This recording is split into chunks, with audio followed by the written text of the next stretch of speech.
अरे शकील, आ गए तुम? कैसे हो? मैं अच्छा हूँ माँ, आपकी दुआ। जीते रहो। चलो। जी।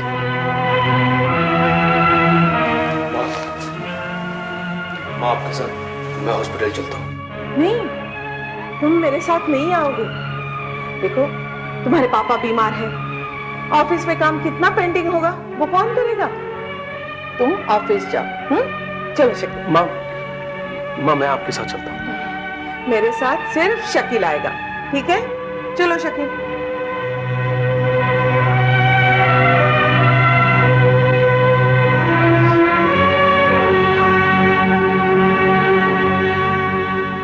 आपने डॉक्टर मेहता को समझा दिया?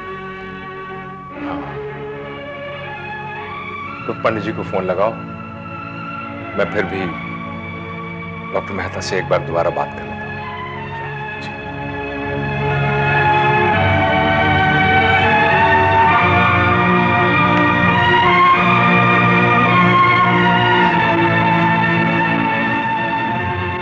हेलो, हाँ संदीप, मैं अमर बोल रहा हूं। देखो, दीदी अभी शकील के साथ हॉस्पिटल के लिए रवाना हो गई हैं। हाँ, तुम फौरन वहां पहुंचो। प्लीज सिचुएशन को संभाल लेना। मैं तुम पे ही डिपेंड कर रहा हूं। Okay, thank you very much.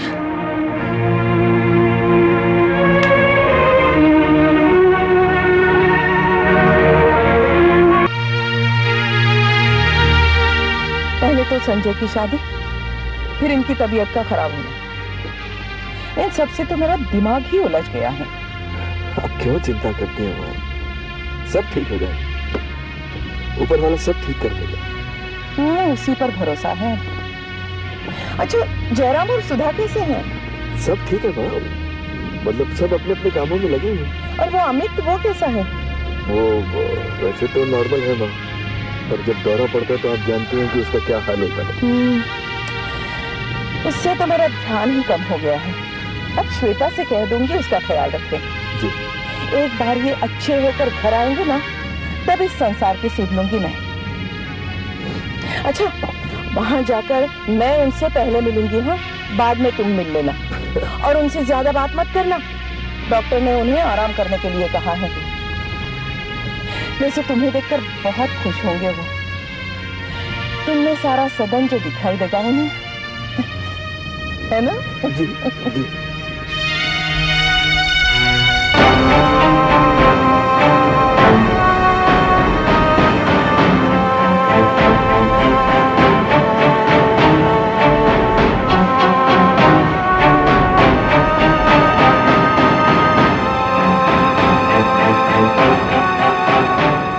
कल्पना बेटी, तुमने भी वही देखा जो मैंने देखा? हाँ पापा, वो अजय की माँ ही थी जो सलन के उस कातिल के साथ जा रही थी। लेकिन इस वक्त कहां जा रही है बेटी? मुझे तो दाल में कुछ काला नजर आ रहा है। गाड़ी पीछे। Yes papa.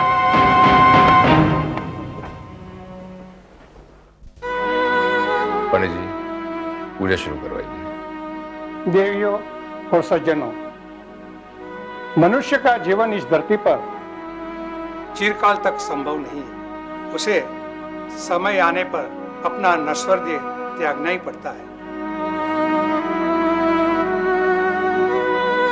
उसके मरने के बाद गुरु की शांति और शुद्धिकरण के लिए की जाने वाली पूजा अब हम प्रारंभ करते हैं।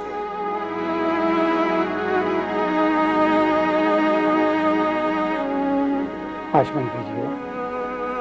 ओम केशवाय नमः, ओम माधवाय नमः, ओम गोविंदाय नमः। हाथ जोड़ाइए। हस्त प्रक्षालन। अभी गणपति का अपन ध्यान करते हैं। ये फूल हाथ में रखिए तो गणपति का ध्यान कीजिए। विघ्नेश्वराय वरदाय सुरप्रियाय लंबोदराय सकलाय जगद्गीताय नागाननाय श्रुतियज्ञ विभूषिताय गौरीसुताय गणनाथ नमो नमस्ते। वक्रतुंड महाकाय सूर्यकोटि समप्रभ निर्विघ्नं कुरु मे देव सर्वकार्येषु सिद्धये। आप क्यों नहीं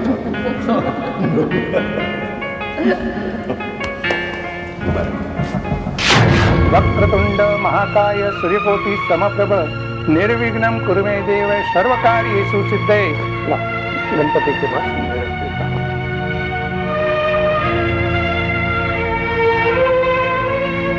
बताओ, हमारे घर के किस मेंबर ने तुम्हारे साथ गुस्ताखी की है? कौन है वो जिसने हमारी नेहा बेटी को परेशान किया है? तुम बताओ, हम उसका सर दो कान के बीच रख देंगे। बड़े पापा, आप मुझे बुद्धि समझते हैं? क्यों? दोनों कानों के बीच से सिर पहले से ही होता है। करना क्या नहीं गया? आखिर पोती किसकी हूँ? मेरी और किसकी? हाँ,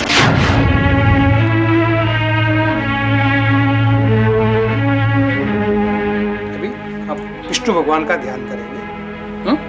ये फूल हाथ में रखिए और ध्यान दीजिए।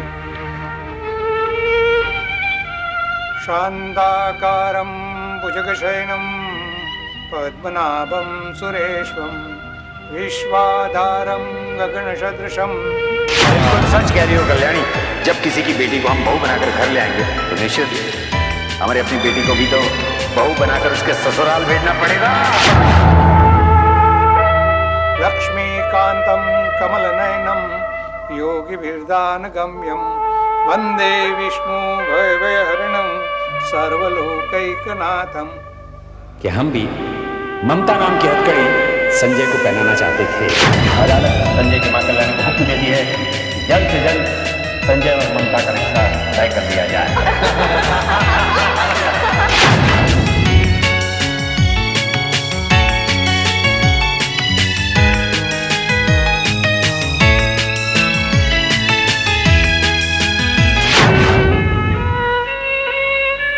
प्लीज मुझे समझने की कोशिश करो।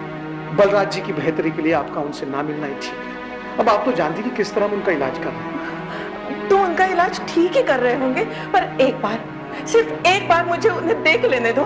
दीदी देख लेना, मिल भी लेना, पर थोड़ा सब्र करो, थोड़ा। कब मिलूं उनसे? जब वो शिफ्ट हो जाएंगे ना यहाँ से, आईसीयू से निकल कर वो जब चले जाएंगे प्राइवेट रूम में, तब मिल लेना। हाँ मुझे पर ये तो तुम कब से कह रहे हो, कब करोगे शिफ्ट? दीदी आज शाम को शिफ्ट हो जाएंगे। शाम को? शाम को तो अभी बहुत देर है। ठीक है, शाम तक मैं यही वेट करती हूँ। जरूर, पर मुझे मिलवा दोगे ना? जरूर मिलवा दूंगा। आप बैठे हैं यहाँ। शकील, मैं अपने स्टाफ से भी कह देता हूँ कि आप यहाँ इंतजार कर रही हैं। ठीक है, बैठ जाओ, हम लोग मिलवा देंगे उसको। आप बैठो इनके साथ, इन पे नजर रखना। इनसे कोई भी मिलना है मुझे बताओ, और देखो कि ये लोग यहाँ से जाने ना पाए। जी सर।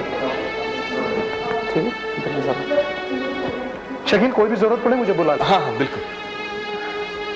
घर आ जाएंगे ना तो मैं सदन में आ जाया इस करूंगी। वक्त सदन की बिल्कुल चिंता मत छोड़िए, सब लोग हैं उधर, हम सब सामान देंगे। ओम विष्णवे नमः, ओम विष्णवे नमः, ओम विष्णवे नमः, ओम विष्णवे नमः, ओम विष्णवे नमः। लाइट खुल रही है।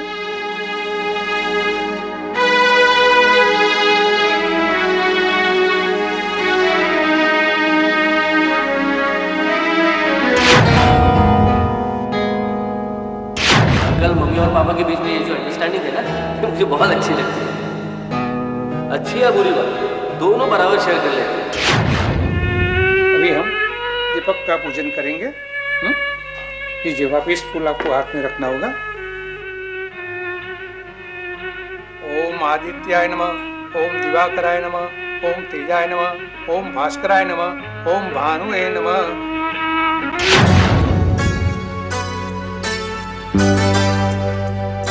के साथ दिल खेलने का पहला अधिकार मेरा है। मैं घर में सबसे बड़ा हूं, समझे? शांताकारं भुजगशयनं पद्मनाभं सुरेशं विश्वाधारं गगनसदृशं। किसका इंतजार कर रहे हो? पापा किसका? अरे झूठ मत बोलो विजय, वही ना जो तुम्हें एसएमएस किया करती है और तुम सेल पर बातें किया करते हो। कौन है वो? कौन है बताओ मुझे। मुझे वचन दो विजय कि ये बात तुम और किसी से नहीं कहोगे। लक्ष्मी कांतं कमलनयनं योगिभिर्दानगम्यं वन्दे विष्णु भयभयहरणं सर्वलोकैकनाथम्।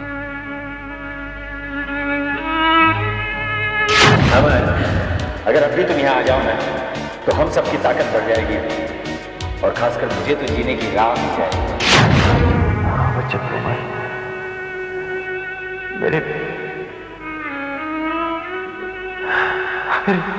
जाने के बाद तुम मेरे परिवार को संभालो।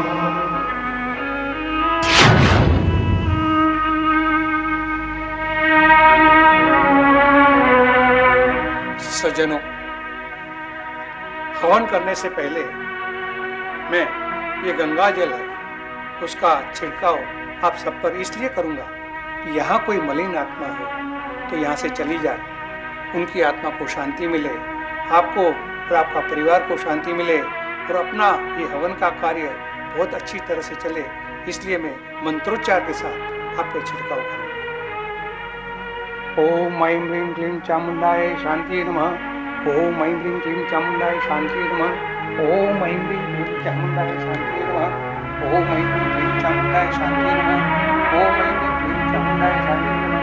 ओम ऐं ह्रीं क्लीं चामुंडाय शांति नमः।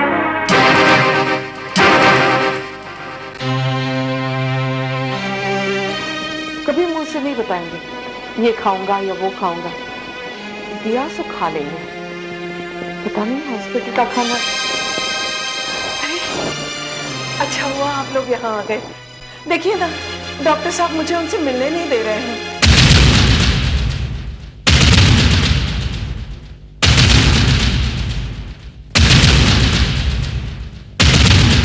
अब अमर ने कहा था कि आईसीयू से उन्हें प्राइवेट वार्ड में शिफ्ट करेंगे। आपकी तो यहाँ जान पहचान होगी, आप डॉक्टर से कहिए ना, मुझे एक बार उनसे मिलना है। हाँ, हम अभी डॉक्टर से बात करते हैं। आओ कल्पना बेटा, हम डॉक्टर से बात करते हैं। बहन जी, अच्छा हुआ आप आ गई। आपको वो मिलेंगे ना तो बहुत खुश हो जाएंगे। बेटी, ये सब देखकर तुम्हारी समझ में कुछ आया? उसे अभी तक इस बात का पता नहीं चला है कि वो विधवा हो चुकी है। मुझे तो लगता है कि ये बुढ़िया पागल हो गई। पर पापा कमाल है, घर वालों ने भी उसे कुछ नहीं बताया। और उससे कमाल की बात तो ये है कि उधर घर में शुद्धि पाठ चल रहा है और इधर ये बुढ़िया अपने पति से मिलने आई है। बैठिए ना, बैठिए तब तक। आप क्या क्या क्या लेंगे? चाय, कॉफी? हाँ, कुछ तो ले लीजिए जब तक वो बाहर आते हैं ना। तब तक शशि जी, कुछ तो लीजिए, मैं पानी लेकर आऊं आपके लिए। बेटा कुछ नहीं चाहिए। ससुराल वाले हैं बहुत घटिया लोग, और उनका ये घटियापन तुम्हारे लिए फायदेमंद साबित हो रहा है।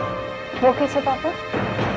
बेटी, उन बेवकूफों को ये भी नहीं पता है कि वो ये राज जितना कल्याणी देवी से छिपाएंगे उतना ही उसका पागलपन बढ़ता चला जाएगा।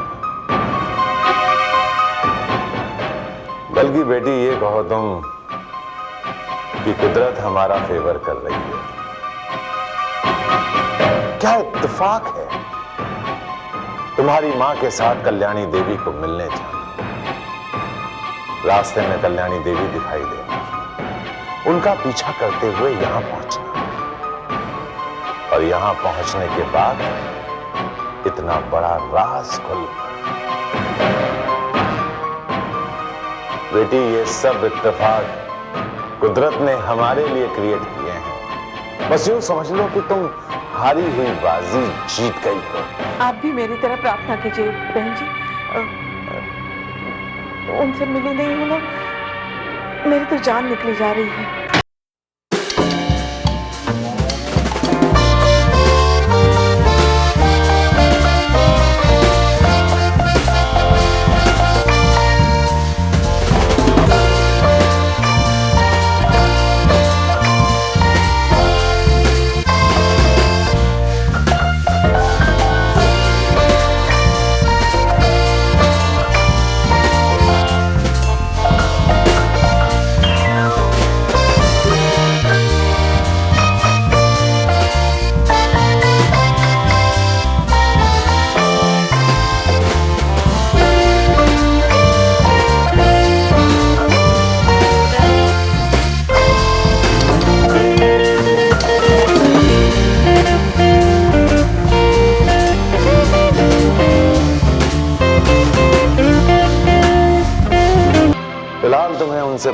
पाने के लिए चौधरी परिवार में रहने के लिए जाना होगा,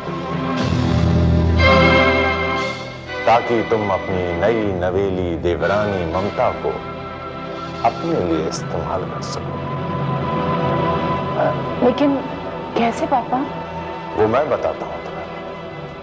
अब वो बाहर आएंगे ना तो आप उनसे मिलना जरूर। हाँ कल्याणी बहन, ये तो आ रही है। शशि जी, शायद राकेश नाथ जी आपको बुला रहे हैं। आप आइए ना प्लीज।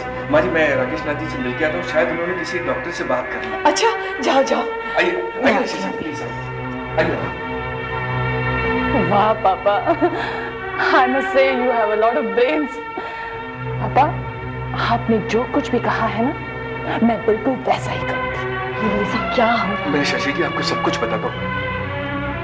राकेश नाथ जी, मुझे आपसे एक विनती करनी है। शकील, मैं जानता हूँ कि तुम मुझसे क्या कहना चाहती हो, मुझे अंदाजा है इस बात का। दरअसल बात यह है कि माँ जी ने जब बड़े साहब की डेड बॉडी देखी तो उन्हें इस बात का यकीन ही नहीं हुआ कि बलराज चौधरी मर चुके हैं। जी। और उनकी दिमागी हालत अभी तक ठीक नहीं जी, और माँ जी अभी इसी बात पे यकीन रखती है कि वो बड़े साहब किसी भी वक्त ठीक होकर घर लौट सकते हैं। मेरी बात समझ में नहीं आ रही है कि उसके घर वाले ये सच्चाई छुपा क्यों नहीं। राकेश नाथ जी, हर किसी को यही डर है कि अगर उन्हें सच्चाई बता दी गई तो हो सकता है कि एक और अनहोनी इस घर में। लेकिन शकील, सच्चाई पर कब तक पर्दा पड़ा रहेगा? देखो शकील, कल्याणी देवी की भलाई इसी में है कि तुम लोग उसको सच्चाई बता दो, वरना उसकी हालत और खराब हो सकती है। वो सब बात की बातें हैं, लेकिन फिलहाल आपसे मैं एक ही दरख्वास्त करना चाहता हूँ कि आप उन्हें कुछ न बताइए प्लीज। अगर तुम ये चाहते हो कि तुम्हारे झूठ में हम शामिल हो जाएं, तो ठीक है। अगर इसी में भलाई है तो हम कल्याणी देवी को कुछ नहीं बताएंगे। है ये हकीकत।